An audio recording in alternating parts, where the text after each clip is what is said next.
క్వశ్చన్లో ఏమి ఇచ్చాడు అంటే ఏమి ఒక ఏరోప్లేన్ యొక్క మోషన్ మెన్షన్ చేశాడు.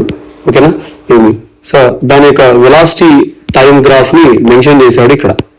ఓకేనా, ఏమి ఇనిషియల్గా ఎలా ఉందంటే 200 మీటర్/సెకండ్ స్పీడ్ తో ఏరోప్లేన్ ఏమి ట్రావెల్ అవుతుంది. అది కూడా యూనిఫామ్ గా ట్రావెల్ అయింది అనమాట. ఎప్పటి వరకు? ఏమి 2 సెకండ్స్ వరకు.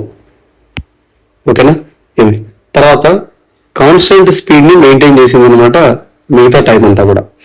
అయితే క్వశ్చన్ ఏమంటున్నాడు అంటే 30.5 సెకండ్స్ లోపు ఈ ఏరోప్లేన్ ఎంత డిస్ప్లేస్ అయింది అని అంటున్నాడు. మొత్తం డిస్ప్లేస్మెంట్ నేను ఫైండ్ అవుట్ చేయాలా ఇప్పుడు ఏరోప్లేన్ ఉంది.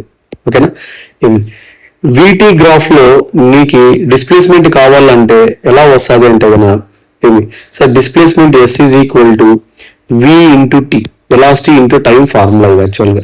సార్ V ఇంటూ T అంటే దీని కింద ఉండే ఏరియాని నేను ఫైండ్ అవుట్ చేయగలిగితే దట్ గివ్స్ ద డిస్ప్లేస్మెంట్ అన్నమాట. So displacement in వీటీ graph is nothing but area under ఏమి వెలాసిటీ టైం గ్రాఫ్. ఓకే, ఏమి so velocity time graph shape ఏదైతే ఉందో దాని ఏరియా నేను రాస్తే చాలు నాకు ఏమి డిస్ప్లేస్మెంట్ వస్తుంది.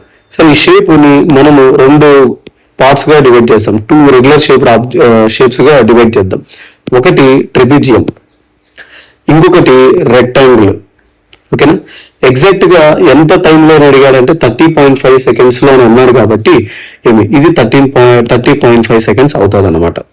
అయితే ఫస్ట్ ఏమి trapezium area S is equal to area of trapezium. ఇక్కడ ఏముంది ట్రెపిజియం అంటే ఏమి ABEOA, ABEO is the trapezium plus area of rectangle ఏముంది BCDE. Trapezium area formula half H into A plus B plus area of rectangle అంటే length into breadth. ఇక్కడ H అంటే ఎవరంటే ఏమి 2 ప్యారలల్ సైడ్స్ మధ్య ఉండే డిస్టెన్స్ అన్నమాట. ట్రెపిజియంలో ఇవి 2 ప్యారలల్ సైడ్స్, వీళ్ళ మధ్య ఉండే డిస్టెన్స్ H అంటే ఈ డిస్టెన్స్ H అవుతుంది అనమాట. రైట్, ఇది స్మాల్ a ఇది స్మాల్ b అవుతుంది.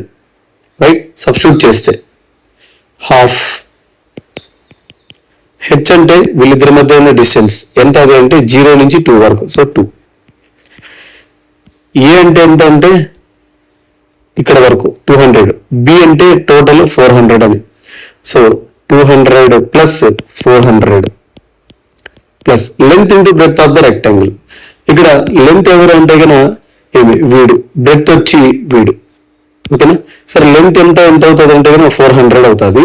ఓకే, ఏమి కానీ బ్రెడ్త్ ఎంత అని అంటే ఇది అంటే ఇది 30.5 పాయింట్ కాబట్టి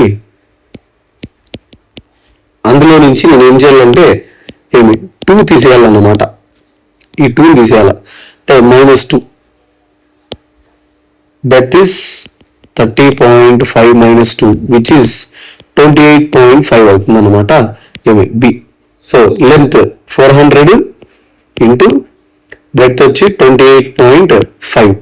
ఓకే, ఏమి ఇక్కడ 2 క్యాన్సిల్ అయిపోతే S is equal to 200 plus 400 600 plus 400 into 28.5 ఎంత వస్తుంది అంటే 11,400 వస్తుంది.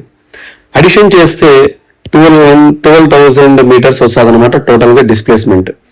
కిలోమీటర్స్ లో రాస్తే 12 కిలోమీటర్స్ మాత్రమే వస్తుంది డిస్ప్లేస్మెంట్.